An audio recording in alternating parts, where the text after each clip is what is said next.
कहा जाता है कि आप शिक्षा का फायदा तभी उठा सकते हैं जब आप शिक्षा के बल से परमात्मा को पहचान सके, यानी शिक्षा का सही लाभ उठाते हुए सही गुरु की तलाश करें। ऐसी ही कहानी है छत्तीसगढ़ के दामाखेड़ा के रहने वाले शिक्षक अजर जी की।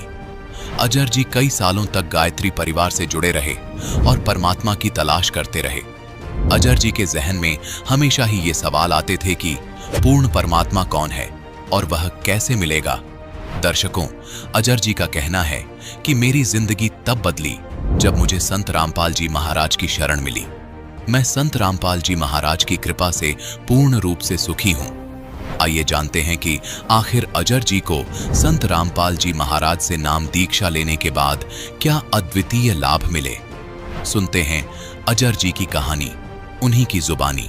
सर नमस्कार। नमस्कार सर। सर क्या नाम है आपका? जी मेरा नाम अजर दास है जी। अजर दास जी, आप कहाँ से हैं?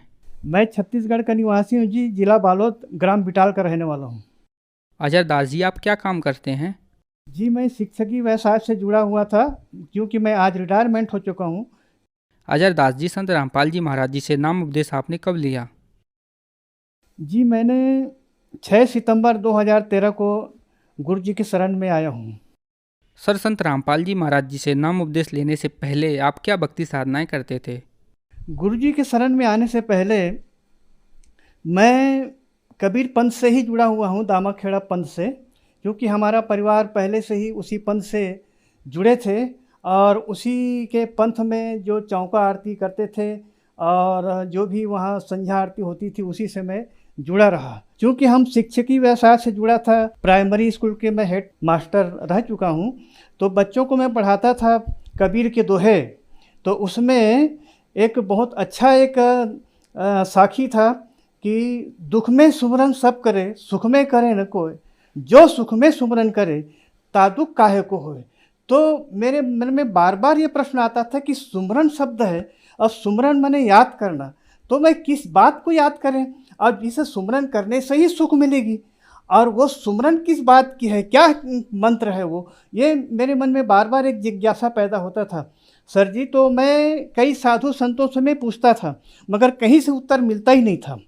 तो धीरे धीरे मेरे मन में उस पंथ के बारे में एक निराशा भाव आ गया और उसी दरमियान एक गायत्री परिवार का उद्भव हुआ। उस गायत्री परिवार में उसमें सुमरने की एक पद्धति थी।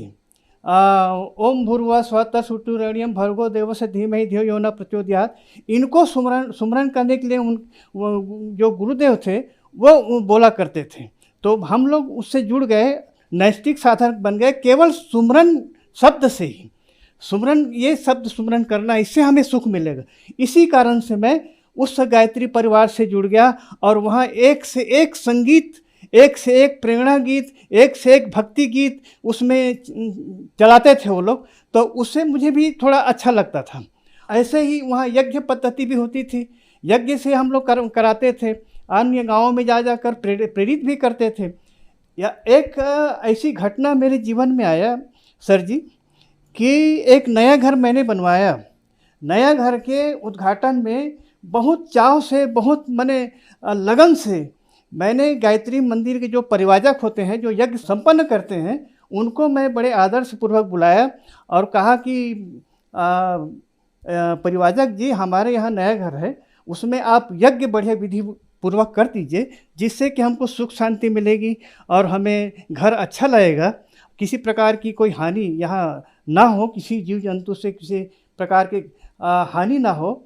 ऐसा करके बहुत चाव से हमने यज्ञ संपन्न करवाया सर जी। मगर यज्ञ संपन्न हुआ, भंडारा हुआ बढ़िया, सब लोग अपना खुशी खुशी से। मैंने कहा अपने बड़े लड़के से, नई मोटरसाइकिल थी, उस मोटरसाइकिल में परिवाजक को छोड़ने के लिए कहा, क्योंकि परिवार जो गायत्री मंदिर था वहाँ से 5 किलोमीटर दूर था, उनको छोड़ना था। तो वो जैसे ही मोटरसाइकिल से छोड़ने गए, लगभग 3 किलोमीटर गए होंगे, रास्ते में कुत्ता आ गया और कुत्ता को बचाने के चक्कर में दोनों गिर गए। परिवाजक को भी चोट आई, मेरे बच्चे को भी चोट आई, मोटरसाइकिल में भी बहुत सारा नुकसान हो गया। तो जब घटने के बारे में मुझे जानकारी हुई तो मैं बहुत ही मायूस हो गया मैं क्या बताऊं सर जी कि मैं गायत्री माता माता से ही ऐसा लगता है कि वो अपने बच्चों को बहुत अच्छा सुख शांति मिले, किसी प्रकार से आपदा से बचाए।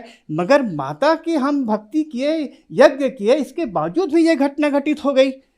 ये तो मेरे मन में बहुत बड़ी एक परिवर्तन जैसा लगा।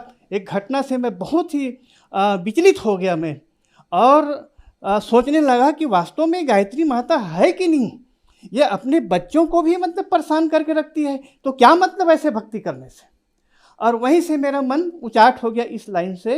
और एक दिन अचानक टीवी के चैनल बदलते बदलते, क्योंकि मैं आध्यात्मिक लाइन से जुड़ा ही हुआ था, तो चैनल बदलते बदलते एक दिन गुरु जी का सत्संग चल रहा था, संत रामपाल जी महाराज जी का।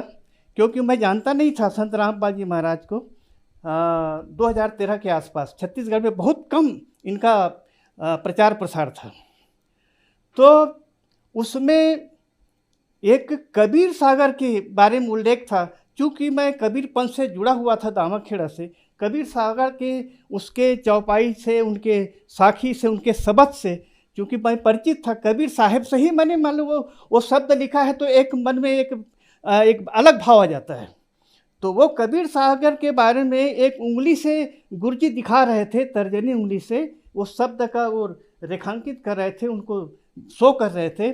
और उसके इस उंगली में बहुत चमक थी, एक अलग टाइप का चमक। तो वो मुझे एक मन को सोचने लगा कि ऐसा कौन सा चैनल है ये जिसमें इस प्रकार की कबीर साहब के बारे में बता रहे हैं। सभी चैनल वाले तो ब्रह्मा विष्णु महेश और ये दुर्गा के बारे में बताते हैं और भगवत गीता के बारे में बताते हैं, मगर बहुत कम ऐसी चैनल तो हुआ ही नहीं है जो कबीर साहब के बारे में बताएं। फिर लगातार मैंने 1 महीने तक के उनके सत्संग का लाभ उठाया और मुझे अच्छा लगा। वास्तव में ये ज्ञान बहुत ही ऐसा ज्ञान तो एक अनोखा ज्ञान है, आज तक ये ज्ञान मिला ही नहीं है। अब ब्रह्मा विष्णु महेश तक ही हम लोग सीमित थे, और गुरुजी तो बहुत ऐसा ज्ञान बता रहे हैं कि आज तक ये ज्ञान हम लोग अछूते रहे। और मैंने सोचा कि अब बिल्कुल जाए संत रामपाल जी महाराज के आश्रम। तो एक मेरे दोस्त थे, उनके साथ मैंने संपर्क किया और उसके बाद रामपाल जी महाराज जी के बारे में बताए कि ऐसा ऐसा एक संत है हरियाणा में, उनसे चला जाए, बहुत अच्छा ज्ञान है उनका। मैंने उनके सत्संग टीवी के चैनल के माध्यम से श्रवण किया है, तो वो भी तैयार हो गए और हमने संत रामपाल जी के आश्रम में नाम दाम लिए। सर, संत रामपाल जी महाराज जी से नाम उपदेश लेने के बाद आपको क्या क्या लाभ मिले? संत रामपाल जी महाराज जी के शरण में आने के बाद हमें बहुत सारे लाभ मिले सर जी। पहले तो हमें ये ज्ञान का जो हम जानते नहीं थे, हम यहीं तक स्वर्ग और नरक तक ही हम लोग जानकारी थी, और इस ज्ञान को मिलने के बाद हमें और मरने के बाद भी और कुछ है इसका हमें एहसास हुआ। और ये भी पता चला कि मनुष्य जन्म ही दुर्लभ है, मनुष्य जन्म में ही हमें मोक्ष प्राप्ति हो सकती है और किसी योनि में मोक्ष प्राप्ति संभव नहीं है।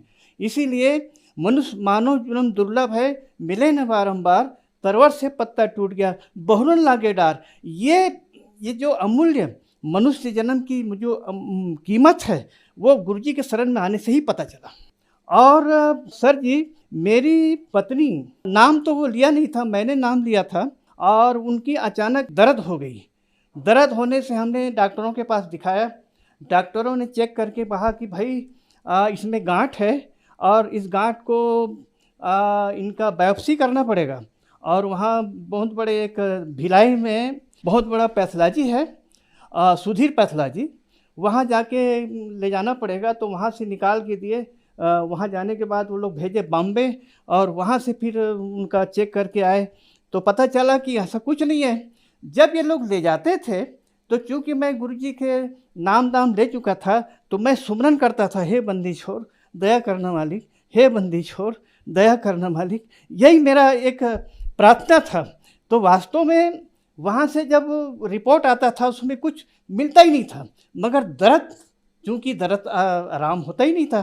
फिर किसी दूसरे डॉक्टर के पास दिखाया तो वो भी बायोप्सी के लिए वही भेजते थे। वो भी वही था कि वो मेरा वही प्रक्रिया था, हे बंदी छोड़ दया करना मालिक। ऐसा ही 3 डॉक्टरों से बायोप्सी कराया, फिर भी वो उनका डॉक्टरों का ये मत ये रहा है कि ये कैंसर का संभवतः ये कैंसर हो सकता है। ये समझ के लोग बायोप्सी कराते थे और मगर रिजल्ट कुछ भी नहीं आता था। अंत में जब तीसरा डॉक्टर के कराने के बाद उनको पता चला कि इसमें कैंसर के जैसा कोई लक्षण नहीं है, तब एक जो जो बहुत खतरनाक होने की संभावना थी वो केवल पीप मैंने पल्स उसमें एक बदल गया और उसको निकालने के बाद उनकी दर्द धीरे धीरे शांत होता गया। और ऐसा करने से आज भी वो किसी प्रकार की उस खतरा नहीं है और बस स्वस्थ जीवन व्यतीत कर रही है। मेरी पत्नी की यह एक बहुत बड़ी लाभ हुई।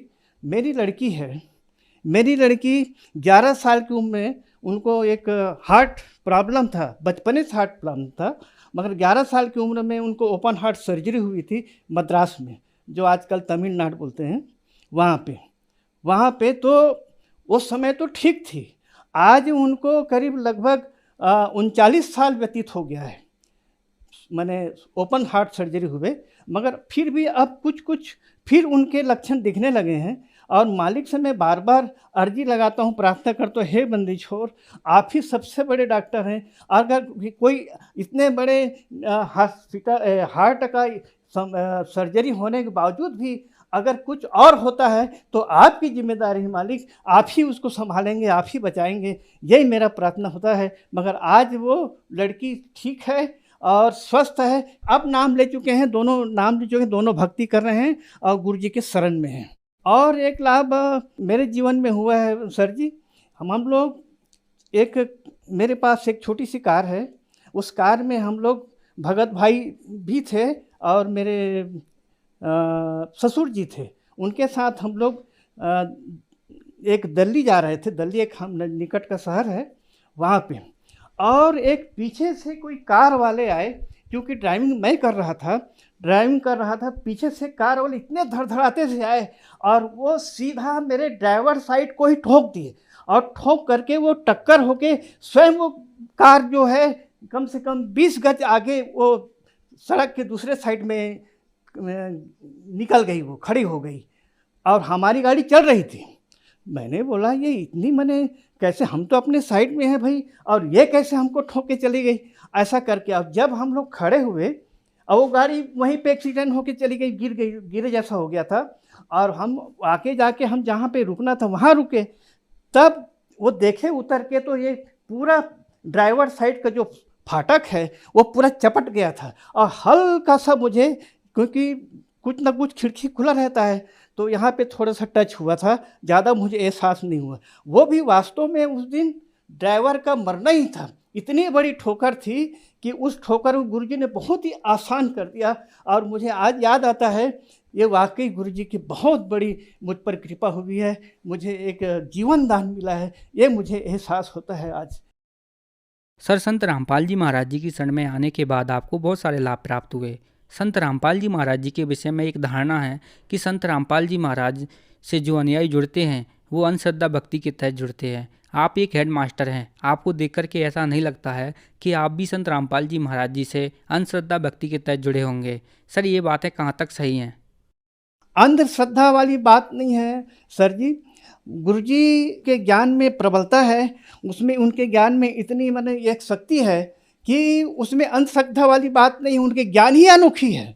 वो ज्ञान समझने के बाद उसमें जरा भी कहीं गुंजाइश नहीं है, बिल्कुल साफ क्लीन पारदर्शिता है उसमें। जरा भी उसमें कहीं हमने उनका देखा देखी जुड़ गए, या उसने हमारे वो बड़ा साहब जुड़ गए तो हम भी जुड़ जाएं, ऐसा वाली जरा भी इसमें किंचित मात्र भी जगह नहीं है। बिल्कुल ज्ञान एकदम उच्च कोटि का है, क्वालिटी है इसमें, और जिस क्वालिटी ज्ञान को समझ लिया उनका तो बेड़ा पार सुनिश्चित है। सर, संत रामपाल जी महाराज जी से नाम उपदेश कैसे प्राप्त कर सकते हैं? संत रामपाल जी महाराज की जुड़ने का कई माध्यम है आज के तारीख में, और सरल माध्यम है। आज कई ठो चैनल में गुरुजी के सत्संग चलते हैं, और उसके नीचे सत्संग में स्क्रीन में एक पीली पट्टी चलती है, उसमें कई ठो कांटेक्ट नंबर है नाम दीक्षा लेने का, और उससे आप कांटेक्ट करके कहीं निकट के नाम दीक्षा केंद्र का एक लोकेशन बता दिया जाएगा और उसमें आप नाम दीक्षा केंद्र बड़े आसानी से लग सकते हैं। इसके अलावा और सोशल मीडिया के तहत कई ठो ऐप है, फेसबुक है, इंस्टाग्राम है, ट्विटर है, इसमें भी गुरुजी के सत्संग चलते हैं, गुरुजी के कई ठो उसमें ज्ञान की बातें हैं, उससे भी आप जुड़ सकते हैं, उससे भी आप लाभ उठा सकते हैं। धन्यवाद सर। धन्यवाद। आज वर्तमान में स्वयं कबीर परमात्मा के अवतार बंदी छोड़ सतगुरु रामपाल जी महाराज आए हुए हैं, जो कि सर्व समाज को सतभक्ति प्रदान कर रहे हैं, जिनसे नाम दीक्षा लेकर भक्ति करने से सर्व सुख व पूर्ण मोक्ष की प्राप्ति होती है। सत साहिब जी। अधिक जानकारी के लिए डाउनलोड करें संत रामपाल जी महाराज ऐप व सब्सक्राइब करें संत रामपाल जी महाराज यूट्यूब चैनल।